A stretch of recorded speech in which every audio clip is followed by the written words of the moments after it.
जैसे कि दोस्तों आप लोग जानते हैं ये कौशल है, कौशल मिश्रा। हम लोग साथ में थिएटर करते थे और रंग विनायक में जब रंग विनायक की शुरुआत हुई तो हम लोग वहाँ पर एज ए फाउंडर मेंबर के तौर पे थे और हम लोगों ने एक प्ले करा था सैया बह कोतवाल। उसमें ये पेंदिया बना था, न कृष्णा बना था, मैं पेंदिया बना था। ज़बरदस्त प्ले था और खूब इंजॉय करा था। और आज हम लोग तकरीबन 10 से 12 साल के बाद मिल रहे हैं। नहीं ज़्यादा हो गया। ज़्यादा टाइम हो गया, मुझे लगता है 15 साल हो गई। आज हम लोग 15 नहीं साल आपको ज़्यादा हो गया, 5 साल बाद मिल रहे हैं भाई। नहीं मुझे तो लगता है कि हम 10 साल के बाद ही मिल रहे हैं। हम 10 साल के बाद तकरीबन मिल रहे हैं आज। और जाहिर सी बात है बहुत सारी चीज़ें बदल गई। मैं पहले बहुत दुबला था, थोड़ा सही हो गया हूँ, मगर ये नहीं बदला। ये इसकी जो काया है वो सेम है जैसे पहले थी। तो उस दौरान थिएटर के स्ट्रगल और वो सब तमाम चीज़ें, सुबह आना शाम तक थिएटर करना, शाम घर वालों की गालियाँ, फ़ोन, ये वो तमाम चीज़ें होती थी। मगर अभी कौशल प्रोफेशनली काम कर रहा है और मुंबई में एज ए असिस्टेंट डायरेक्टर हैं। तो कौशल मैं जानना चाहूँगा कि वहाँ से रंग विनायक से जब हमारी शुरुआत हुई थी वहाँ से लेकर मुंबई तक के सफ़र के बारे में कुछ थोड़ा बताएं आप, जिससे हमारे व्यूअर्स भी देखें और साथी लोग जो बरेली के पुराने हैं। हाँ जी, तो वैसे देखा जाए तो मैंने कुछ कोर्स नहीं किया और ऐसे थिएटर करते करते मुझे ऐसा लगा कि मुझे डायरेक्शन में जाना चाहिए। हाँ। पहले तो ऐसा सोच रहा था कि चलो ठीक है, जहाँ भी लेके जाएगी जीवन, जहाँ तक लेके जाएगा वहाँ तक जाएंगे। बट धीरे धीरे मेरे को रियलाइज़ हुआ कि मेरे अंदर जो डायरेक्शन का पॉइंट ऑफ व्यू है वो थोड़ा स्ट्रॉन्ग है। मैं लोगों को एक्टिंग में करेक्शन ज़्यादा ढूंढता हूँ। नहीं ये नहीं किया, वो नहीं किया, इन्होंने यहाँ पर हाथ नहीं रखा, कंटिन्यूटी मिसिंग है। तो मुझे रियलाइज़ हुआ, और स्टोरी सुनना और स्टोरी सुनाना वो मेरा ऐसा खतरनाक वाला मतलब शौक रहा है कि मैं बाहर रोड पे फ्रेंड्स खड़े हुए हैं रात में 1-1 बजे तक उनको स्टोरी सुना रहा हूँ, मेरी लाइफ में ये हुआ था और उनकी लाइफ में क्या हुआ। तो मुझे रियलाइज़ हुआ कि ये तो एक स्टोरी टेलिंग है, लोगों की स्टोरी जानना, अपनी स्टोरी बताना। तो स्टोरी टेलिंग कहाँ पे अच्छी कर सकता है इंसान, या तो वो बहुत बड़ा एक्टर बन जाए तो खुद ब खुद वो अपनी स्टोरी बताए कि लोगों को बताए। बट मुझे कहीं ना कहीं ऐसा फील हुआ कि बहुत टाइम जाएगा, और उससे पहले डायरेक्शन में जो मैं ये सब स्टोरीज़ में रह सकता हूँ वो सबसे ज़्यादा टाइम है डायरेक्शन में। अच्छा। क्योंकि मैंने मुंबई जाकर देखा, मैंने कुछ टाइम स्ट्रगल किया, एक्टिंग के लिए किया। मैं चाहता था कि चलो मैं पहले एक्टर बनता हूँ, फिर मेरे को रियलाइज़ हुआ कि इसमें बहुत टाइम मैं भागने में, ऑडिशन देने में, इसमें बिता दे रहा हूँ। मैं वो अपना टाइम जो मी टाइम होता है, जब आप बैठ के पढ़ते हो, मूवीज़ देखते हो, नेटफ्लिक्स देखते हो और उस पर डिस्कशन करते हो कि हाँ इस मूवी में मुझे ये पसंद नहीं आया, क्रिटिक्स रिव्यू देते हो, वो मुझे मतलब आई फील दैट मुझे अगर वो नहीं मिलता है तो मुझे लगता है कि यार लाइफ चल नहीं रही है, रुकी हुई है। तो मैं खुद ब खुद में कई बार ऐसा हो जाता है कि यार मैं सपोज़ मैं काम नहीं कर रहा हूँ, घर पर कुछ दिन शूट नहीं है, तो मुझे लगता है कि यार मैंने क्या किया, इतने दिन क्या किया। अगर मैं मूवी देख कर आ गया, दिन में 2-2 बैक टू बैक मूवी देख रहा हूँ, अच्छा, मूवी देख रहा हूँ, घर पे आके पढ़ रहा हूँ या नेटफ्लिक्स देख रहा हूँ, तो मुझे लगता है कुछ किया है, आज कुछ किया है। बिल्कुल। तो उसको एंजॉय करने के लिए मुझे लगता है डायरेक्शन मेरे लिए बेस्ट है, तो मैं आगे बढ़ रहा हूँ इसमें। तो अभी तक डायरेक्शन में जब आपकी स्टार्टिंग हुई, आपने कौन सी फिल्म या किस तरह से शुरुआत करी डायरेक्शन की? शुरुआत तो मेरी बहुत रफ़ हुई एक्चुअली, क्योंकि मैंने बताया जैसा आपको कि मैंने कोई कोर्स नहीं किया था। मैं गया एज अ इंटर्न, एक मधुबाला करके एक सीरियल आता था कलर्स पर। अच्छा। तो उसमें मैंने बात की, जाकर ऐसे रैंडमली लोगों से बात की कि मुझे काम करना है, मुझे फ्री में काम करने दो। तो उन्होंने बोला ठीक है, अगर तुम्हें लगता है कर सकते हो तो आओ कुछ दिन देखो, ट्राई करो।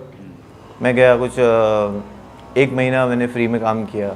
उन लोगों को लगा कि यार ये इस बंदे में है, स्पार्क है, भाग दौड़ करता है और थोड़ा इंटरेस्ट ले रहा है चीज़ों में। तो उन्होंने बोला ठीक है तुम करो। हम लोग कुछ थोड़ा कम पैसा दे रहे थे, कुछ 10,000 पैसा दे रहे थे मुझे।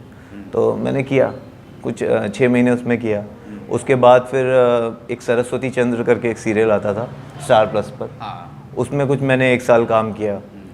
वहाँ से मैं बहुत कुछ सीखा। जो उसका एक्टर है सरस्वती चंद्र में, गौतम रोड, गौतम रोडे, मतलब वो बंदा इतना अच्छा था लाइफ में मेरी।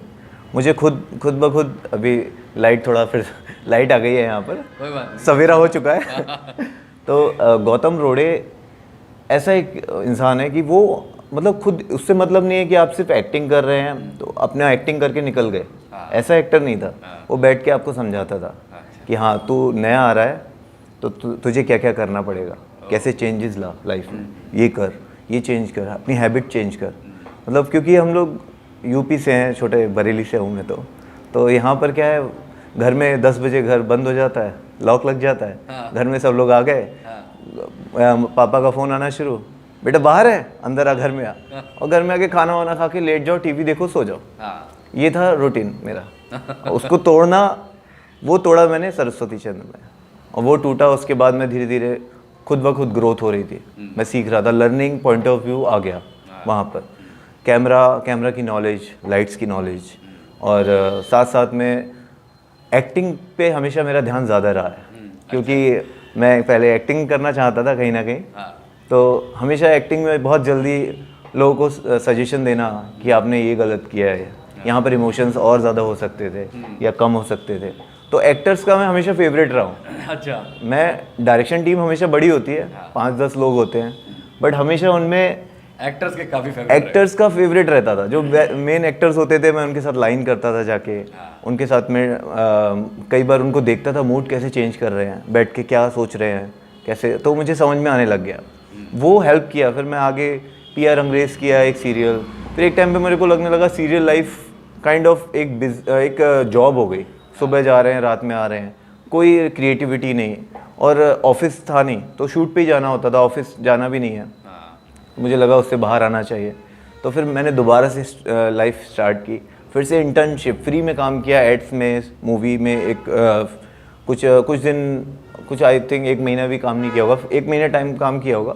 उसके बाद फिर पैसा मिलना शुरू हुआ, और उसके बाद फिर बैक टू बैक अभी सारे लोग बुला रहे हैं अभी तो अभी आपकी रिसेंटली कौन सी मूवी, इससे पहले कुछ मूवीज़ करी आपने? हाँ, रिसेंटली अभी मैंने एक हिंदू की जवानी की है, जो निखिल अडवाणी प्रोड्यूसर है उसमें, और T सीरीज़ भी प्रोड्यूस कर रही है उसको। उससे पहले कोई फिल्म, 1-2? उससे पहले मैंने खुद शॉर्ट फिल्म बनाई है। खुद मैंने एक शॉर्ट फिल्म जो बहुत ज़्यादा पॉपुलर भी हुई थी यूट्यूब पे। उसके अलावा मैंने फिर एड्स किए, 1-2 ऐड भी किए, वो डायरेक्ट भी किए मैंने। तो अभी चल रही है कहानी, और अभी मैं स्टोरी लिख भी रहा हूँ। मैंने एक वेब सीरीज़ लिखी हुई है जो पिच कर रहा हूँ मैं खुद में। अच्छा। और आगे एक बड़ी मूवी मिलने के भी चांसेस है। अच्छा। बात चल रही है, तो सपोज आई गेस कुछ तो अप्रैल या मार्च एंड में शुरू हो जाएगी। अच्छा। तो ये स्टोरी जर्नी है, ये जर्नी है। तो बहुत अच्छी हम बात लोग है। 10 साल बाद मिले हो भले ही, लेकिन जर्नी हम लोग की भी सेम है। सादिक भाई ने बहुत कुछ किया है यहाँ पर, मैंने आके देखा कि एक जो मतलब हर बंदा करना चाहता है, वो मैं हमेशा मतलब मैं लोगों को भी बोलता हूँ कि यहाँ पर लोग थिएटर करते हैं, एक टाइम पर थिएटर से फ्रस्ट्रेट होने लगते हैं, बोलते कुछ हो नहीं रहा है, कुछ मतलब हम लोग करना तो चाहते हैं, बट कई बार होता है फंड सामने आ जाता है, फंड नहीं है किसी के पास, कहीं पर कुछ प्रॉब्लम है। बट यहाँ पर मुझे लगता है कि थिएटर से जो कुछ मिल सकता है वो इन्होंने लिया और वो ले भी रहे हैं, और उसके अलावा जो सेटिस्फेक्शन के लिए जो मिल सकता है वो कर रहे हैं। बिल्कुल, ये सेटिस्फेक्शन है, एक्टिंग सिखा रहे हैं। बिल्कुल, अगर हम ये चीज़ें नहीं करें तो मैं समझता हूँ कि जी नहीं पाएंगे। एक्चुअली मुझे लगता है हम काम दोनों एक ही कर रहे हैं। बिल्कुल, आप भी यहाँ एक्टिंग में लोगों को बता रहे हो ये करना है, वो करना है, और मैं ऑन कैमरा बता रहा हूँ कि सर ये लाइन में ऐसे करना है। बहुत अच्छी आपने बात कही। तो दोस्तों, ये था हमारे दोस्त, हमारे साथी, और मेरे साथ थिएटर में बहुत कुछ सीखा इन्होंने, और साथ में थिएटर किया। तो इनकी कहानी आप लोग देखते रहिए FM। और मैं बता दूं, ये कोई इंटरव्यू नहीं है, हम लोग मिले हैं ऐसे ही। ऐसे मिले हैं हम लोग, ठीक है।